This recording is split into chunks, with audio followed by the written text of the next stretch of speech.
गुरुवर, मैं जानना चाहता हूँ कि मृत्यु सबकी लिखी हुई है, तो भगवान श्री कृष्ण ने गीता जी के 8वें अध्याय में कहा है कि शुक्ल पक्ष में गया हुआ व्यक्ति दोबारा नहीं जन्म लेगा। नहीं, कृष्ण ऐसी पक्ष वो केवल उत्तरायण, दक्षिणायन, कृष्ण पक्ष, शुक्ल पक्ष, इन विधानों का वर्णन किया गया है कि जो योगी, वो सबके लिए थोड़ी है कि तुम पापाचरण करो, शुक्ल पक्ष में मरो, उत्तरायण में मरो तो भगवत प्राप्त हो जाओगे, सीधे नरक जाओगे। उसमें उत्तरायण और शुक्ल पक्ष कुछ नहीं करेगा। समझ रहे हो हमारी बात? वहां कहा जा रहा है कि यदि योगी जो चित्त वृत्ति को निरोध करके संसार से प्रभु में लगाता है, फिर अगर ऐसे ऐसे संयोग होते तो ब्रह्मलोक को जाता है, वो ऐसी ऐसी गति को प्राप्त होता है। अगर कोई भजनानंदी कृष्ण पक्ष में मरे, कुदिन में मरे, जिसका कोई महत्व नहीं तिथि के, ऐसी कुतिथि में मरे तो जानते हो कहा जाएगा? वो सीधे भगवान के आ जाएगा। और खूब पाप करता रहा है, एकादशी को मरे और उत्तरायण में मरे और शुक्ल पक्ष में मरे तो भगवत प्राप्ति हो जाएगी क्या? नहीं होगी। भगवान वहां विधि का, विधान का, जो सद्यो मार्ग मुक्ति का है, उसका क्रम वर्णन कर रहे हैं। ऐसा थोड़ी कि कोई भी पापी आदमी उत्तरायण में मर जाएगा तो भगवत प्राप्त हो जाएगा। अभी उसकी तुमने व्याख्या समझी नहीं है। योगी बोलते हैं कि योगी जब सही समय नहीं आता है तब तक वो अपने को रोके हुए रहता है। ये केवल भीष्म पितामह के लिए है, सबके लिए थोड़ी आया है। इच्छा मृत्यु का वरदान तो केवल भीष्म जी को उनके पिता ने दिया था, जिन्होंने आजीवन के लिए अपने सुख का त्याग पिता के लिए किया कि मैं ब्याह नहीं करूंगा। फिर उन्होंने कहा जब ब्याह नहीं आप करोगे तो सिंहासन का अधिकारी जो फिर शायद कभी, तो बोले आजीवन ब्रह्मचारी रहेंगे, आप शंका मत करो, आजीवन ब्रह्मचर्य रहेंगे, कभी ब्याह नहीं करेंगे और सिंहासन के अधीन रहेंगे। तो ये बात सुनकर उनके पिता ने, शांतनु जी ने कहा कि तुम्हें मैं ये वरदान देता हूं, इच्छा मृत्यु जब तुम चाहोगे तब तुम्हारा शरीर पूरा हो। भगवत भजन करने वाले के लिए हर तिथि, हर समय परम धाम के लिए है। कबीर दास जी ने एक वचन में कहा था कि यदि काशी में मरने से मुक्ति होती तो जीवन भर राम राम जो रटा भगवान नाम जपा, उसका महत्व क्या? मैं ऐसी जगह शरीर छोड़ूंगा, फिर देखूं मुझे परम धाम जाते हैं कि नहीं जाते। हमारे पास नाम है, हमारे पास भजन। भजनहीन जीवन से कभी किसी का कल्याण नहीं हो सकता, चाहे जिस तिथि को शरीर छोड़े, चाहे जैसी भावना में रहे। भजन भजन वारी मथे घृत होए बरु सिकताते बरु तेल, बिनु हरि भजन न भवतरी या सिद्धांत पेल। गोस्वामी जी कह रहे, समझ पा रहे हो? हाँ, जैसे कि पहले हम नाम जप करते थे, हरे कृष्णा हरे कृष्णा हरे कृष्णा कृष्णा हरे हरे राम राम राम हरे, और ओम नमो भगवते वासुदेवाय एक मतलब सुबह करते थे। ये अपने आप से करते थे जी। सीताराम रोज लिखते हैं महाराज जी, राम राम क्या सीताराम रोज को भी लिखते हैं। तो कह रहे हैं कि अभी आपकी क्या आगे आगे क्या करना है? हाँ, क्या आप गुरु ग्रंथ के महाराज जी? हाँ, इन सब का फल होगा अगर हम इस उपासना में आते हैं।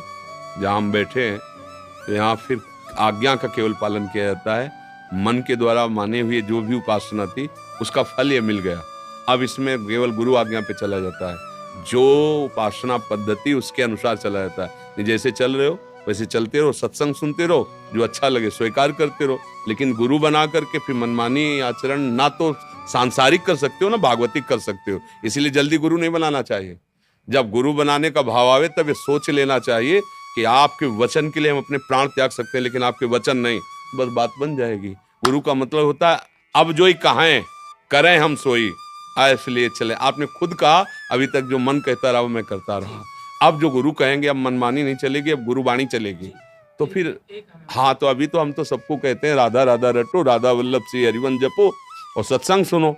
और जब फिर आगे संस्कार श्री जी करवा देंगे शरणागति का, तो अपने आप आपको पता चल जाएगा मंत्र उपासना पद्धति। इसी की माला करो, राधा वल्लभ श्री हरिवंश राधा वल्लभ। रजनी जी सहारनपुर से। महाराज जी कोटि कोटि प्रणाम। महाराज जी, हमने अपने घर के मंदिर में अपने माता पिता जी की छवि विराजमान करी हुई है, जो श्री जी के चरणों में चले गए हैं। कुछ लोग कहते हैं कि पितरों की छवि ठाकुर जी के साथ नहीं रखनी चाहिए, कृपया मार्गदर्शन करें। अगर आपकी भावना की हमारे ठाकुर जी हैं तो कोई परेशानी नहीं है।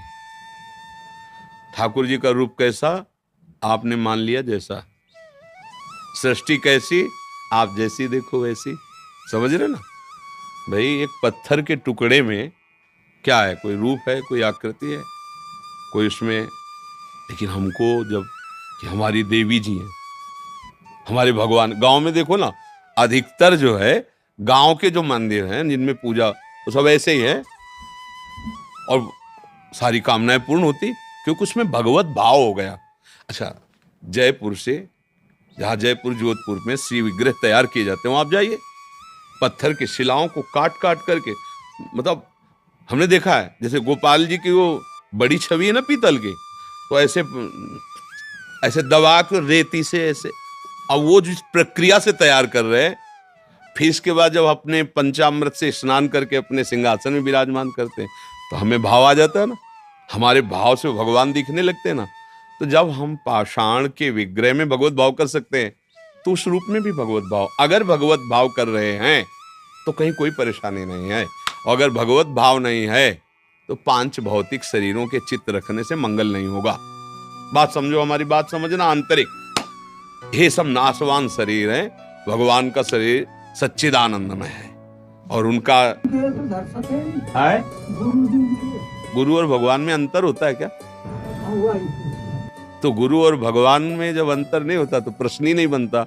गुरु गोविंद न भेद कराई, संतत सकल सुनो चितलाई। हम गुरु भगवान कहते हैं ना, कि हमारे गुरुदेव भगवान से भी कहा है, मोते ही अधिक गुरु ही जी जानी, जाने संत अनंत समाना। तो गुरु और भगवान कहने को केवल 2 है, वो तो एक ही।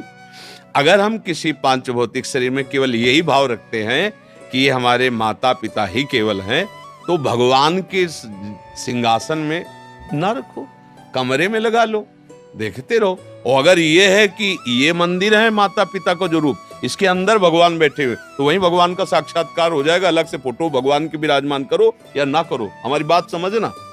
केवल अपने माता पिता की छवि लगाई और मेरे भगवान है, रोज सेवा करो, आपको भगवत प्राप्ति हो जाएगी। क्योंकि आप किसकी सेवा कर रहे हो? भगवान। तो असली माता पिता वही है ना। और अगर भगवान से हटकर भाव है तो फिर भगवान की विराजमान करो, उनको कमरे में विराजमान कर दो दर्शन करने के लिए। भाई ये माता है, पिता है, चाचा है, ताऊ है, परिवार, वो बात अलग हो गई। और अगर सिंहासन में, तो चाचा ताऊ नहीं बैठे, मेरे भगवान बैठे, मम्मी के रूप में, पापा के रूप में, वही थे, वही बैठे, हो गया काम। बस उनको जोड़ो, उनमें थे, उनमें है, उनमें रहेंगे। भाव करना है, भाव कर लिया तो पाषाण से भगवान प्रकट हो गए, खंबे से भगवान प्रकट हो गए, कुत्ते से भगवान प्रकट हो गए, भूत से भगवान प्रकट हो गए। तो माता पिता के चित्र से काहे नहीं प्रकट हो जाएंगे? काहो सो कहा जहां प्रभु नहीं वहां है, प्रकट हो जाए। पर बात समझना, हमारी आंतरिक बात समझ पाए। किसका प्रश्न था, आप समझ पाए?